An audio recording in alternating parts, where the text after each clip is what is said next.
2 degrees is the target for limiting the global temperature increase, but if greenhouse gas emissions were halted now, temperatures would still rise by up to 1 degree Celsius. 6,000 years ago, temperatures were at this level, and America's Midwest was a desert. The world's food production centres will become barren again. In this future, mountains lose their glaciers and rivers vanish, the Indian subcontinent fighting for survival. At a 2-degree rise, people begin to die in what are now considered normal summers. In 2003, with temperatures 2.3 degrees above average, 52,000 people died across Europe. Plant growth slows down, then stops. They don't absorb carbon dioxide as efficiently, instead emitting it.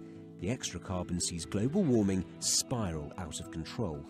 In this 2-degree future, ecosystems across the globe collapse as species migrate and fall out of sync. A third of all life on Earth faces extinction. For example, India and surrounding nations can expect monsoon rains that are 25% stronger, but the droughts in between will also last longer. The availability of drinking water is also directly linked to precipitation, and water scarcity will become a larger problem worldwide. If global temperatures rise by 2 degrees Celsius, the chances of avoiding a 3-degree increase are slim, and here's why. Warmer seas absorb less carbon dioxide, so more accumulates in the atmosphere. This adds to the global warming which caused the rising temperatures in the first place. In this future, hurricanes are much stronger. Cities in Asia, Australia, and the southeast United States face destruction. Cities and farms around the world lose their rivers, and reservoirs run dry. Saltwater creeps upstream, and groundwater is poisoned. This tips food production into an irreversible decline. Grain yields decline. Seas continue to rise. All low-lying areas suffer floods, and the Netherlands is torn apart by the North Sea. 3 million years ago, when temperatures were last in this range, there were no continental glaciers in the northern hemisphere.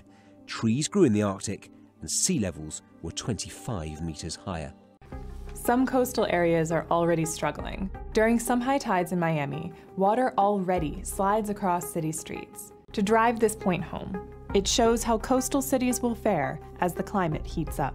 Look at New York, New Orleans, Shanghai, or Lagos, and you'll see how melting ice could push shorelines inland. Hey my dudes, I'll begin by saying that I'm just a dude. There's so many people out there, big and tall, short and fat, skinny, disabilities, without disabilities, smart, dumb, and I'm just another life form like the squirrels outside living through the Anthropocene. I'm a dude in the Anthropocene era. I woke up about 10 minutes ago. This is what I look like when I wake up. I look tired also because I always wake up in the middle of the night with mosquito bite itches. Yeah, that's a whole lot of fun.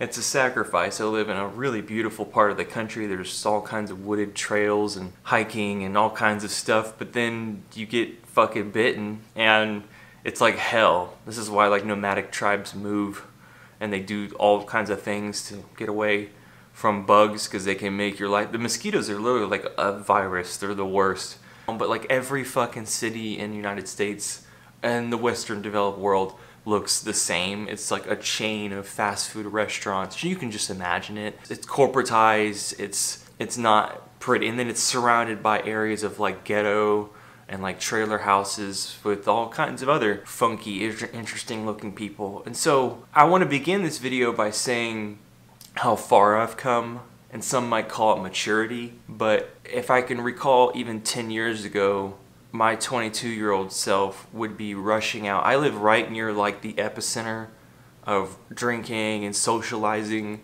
and I was super gregarious, and I would just rush towards those parts of town. Everywhere I lived a lot of different places. Seattle, I would literally just walk into like college frat parties. Like I would look the part and just like walk into like the main frat house row and act like I went to college and like just get to have like free keg beer and drink, and I used to do that shit all the time, and just like I was like dying to like be with like, I can't be alone. I can't be alone. I gotta have like a, you know, gotta have that poontang. But after being married and their 20s Some might call it again maturity. I don't know if that's quite the right word, but even today, every day I wake up and I think, God, another thing of this shit, doing this again. I can't imagine like turning over to someone and being like, okay, honey, I'm gonna make the tea and walk the dog again, okay. Here we go. I usually wake up pretty early, probably around 7 a.m. My boyfriend likes to sleep in. After that, I like to cook my boyfriend some breakfast and bring it to him in bed. What better girlfriend is there other than me? Like the same thing every fucking day, and that's fine for a few years. I totally would like that for like a week or a month. But considering how long we live now, like 50 fucking years together of doing that same routine. You know how much I sacrificed? I'm even tired of it myself, okay? I'm just biding my time. And so it's just amazing how far I've come. I'm sure women are thinking like, he's crazy and like, but I've been meeting more and more girls in the past few years that feel the same way I do. How monotonous and boring intimate relationships are after a long while. So getting to the headline of the video, once you take the toothpaste out, you can't put it back in the tube. What I mean is, you know, we are definitely baked in 2 degrees of warming, and therein likely by our current trajectory we're headed towards 3, and I anticipate that 3 degrees by 2040 at the latest, because once we reach 2, everything's going to destabilize. And so why I prefaced this video is like all those things with the material that I did was that with what I said was because all those things that inhibit and shackle you down, that's not the way you want to be. You want to be loose, and just for your own mental sake, you want to be loose and free and not have a lot of possessions. It's so much more stress relieving. Limited all my possessional items, besides a few staple items, like I need my camera, headphones, I mean like really basic stuff. You realize you don't need much more, and just the daily act of living is enough. Go to the bar down the street, and it kind of feels psychopathic. It kind of feels psychopathic, to be honest with you, to like I need craving, I need to fill a hole, I need something. Like, what do you need? Why are you taking advantage of another life form? I don't want to get into it. That could be a whole nother video. You go to any part of town, in any city, or the main part of town, and you want to stay away from that area. Like, I know where the money is and the jobs are, but like, and you're not safe in a house out on the prairie either, because you get all your food and supplies from those main centers of town. So the key is to remain as self-resilient as possible. If you're set up with like a farming co-op situation right now, like away from people, and you are more self-sustainable, like kudos to you. As I travel down life's pathway, you're already off to a head start. But to much of us who've been ingrained in this capitalistic consumer society, we've had to orient our lives around city center, or where everything is. Eventually, how I see it is these places are going to lose certain items like we did during the pandemic, and people kind of freaked out like, oh, you don't have the chicken sandwich anymore, or like, you know, stupid shit that like 2030 there's gonna be like, oh, there's like nothing, until eventually there's like, I mean, we saw how quickly things can go to shit. By that point, I want to be like way like in a co-op farming like community by then, hopefully. But essentially, you can't do this alone. You can't just walk off when things start getting to shit. You know, I'm just playing this around in my head. I don't know exactly how it's going to go down. I'm not the answers.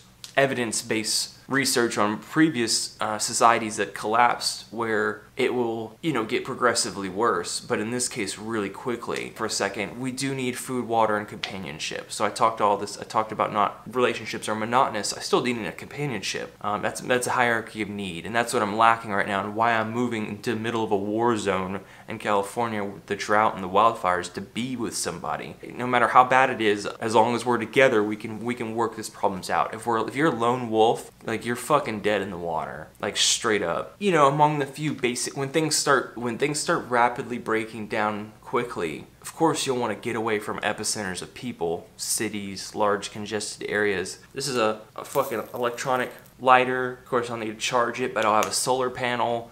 You know, you'll want to take a generator with you, a space blanket, a tent, a sleeping bag, pretty much you're homeless. Like that, prepare your mind for like all the things you would need if you had the money to prepare to be homeless. More like maybe bug spray, get it when you can if you live in an area like I have, a handgun. I chose a 22 because the ammunition is everywhere and I won't have to fickle with trying to find 357 Magnum, or like that's still completely as effective. It's highly accurate within close proximity confrontations, which most cases you would be, unless you're in a tribal community, you'll want to have rifles there. But if you're something quick on the go, just a quick confrontation with just nasty people, you know, more so that's all physical stuff. Just imagine you're in a survival situation. Watch like a season or two of The Walking Dead.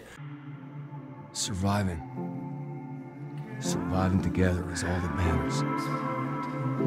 Or play any number of Survivor games that are out now. I mean, there are plenty. Like we're mentally preparing ourselves. Go watch the movie The Road. I've declared a state of emergency. What's happening? I don't know. That cannot be contained. Advise of a sudden drop in temperature. What you see is happening now.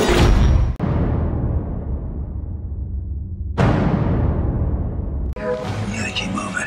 Head south to the coast. That boy looks hungry. Why don't y'all come on the truck? You look at him again, I'll shoot you in the head. Like what? Like what? Kill anyone who touches you, because that's my job. His wife literally contemplates killing herself, and maybe that's an option because it'll be so bad. But this is soon. This is soon. I'm already like thinking about this because I'm 32 and it's 2021 and we're talking about hitting 2 degrees by like 2030 or like sooner. So this is rapidly this is happening at a rapid pace. So that's the stress of urgency, is to go back through to cover my bases. You can't do this shit alone. You can't be a lone wolf. You're gonna get raped, beaten, overtaken by numbers. You can't just go off into the woods and try to like expect yourself to grow eggplant and all your sustenance foods. You're gonna live like a hunter-gatherer, and ideally you want to have a highly diversified team with you. Somebody who's preferably advanced in horticulture or growing, a mechanic in your group, priest, to keep you sane and like leveled, because you know once insanity comes in, once somebody starts touting some metaphysical bullshit, then that seeps in, or somebody gets this psychotic crazy idea, you know, that can just fester. You know, just imagine what kind of skills can you have. Somebody may be good with horses because cars will be starting to fuck up and scarce. I mean, just really imagine like dude who you'd want in the apocalypse, who would be most useful, and seek out those people and try to, I wouldn't say convert them, but it's oriented around science and facts of what's really happening. It's painful, you know, living in the current moment, knowing this some days, but you know, I still have a job, I still go to work, and you know, I'm living as if things are normal, which they are now. Not really. Things like are really bad across the ocean, like around the world, but I'm mentally in the back of my mind preparing and thinking about all this because it's a very real threat and it is happening. Just wanted to put this video out and cover this, what my game plan is, because I plan to survive a little bit longer. I know a lot of people, even in the doomer community, are just gonna last 10 days. Like, they're not gonna last long. They have no friends, no community, they don't know how to socialize. Like, this is really the test. Really, what you really need is a good personality. You don't need all this supplies, all this shit I showed you. You need to be a good person and cooperative in a group. And if you've been brainwashed the past however long of your life to think about me, and what do I want, and how can I fill my needs, then you're not gonna at once, all the time, or how can I go out and bang the next broad, like you're not gonna survive long. You're not gonna fare well in this 3C world for very long. So, I'm a survivor. I didn't ask to be into this. I'm a child of 2 twice divorced parents, and this is my decision to try to live as long as I can into the future, considering the predicament we face. And I'm starting early, thank goodness, in 2020 to address how I'm gonna make it through this motherfucker and try to have a good time with great people along the way. So I hope this video maybe helped a little bit, got your mind, the juices flowing, and think about how you're going to make it in 2035, because it will be not like now. I could tell you that for certain. Okay, I rambled. Time to finally have my green tea. And let me know what you feel in the comments. Thank you.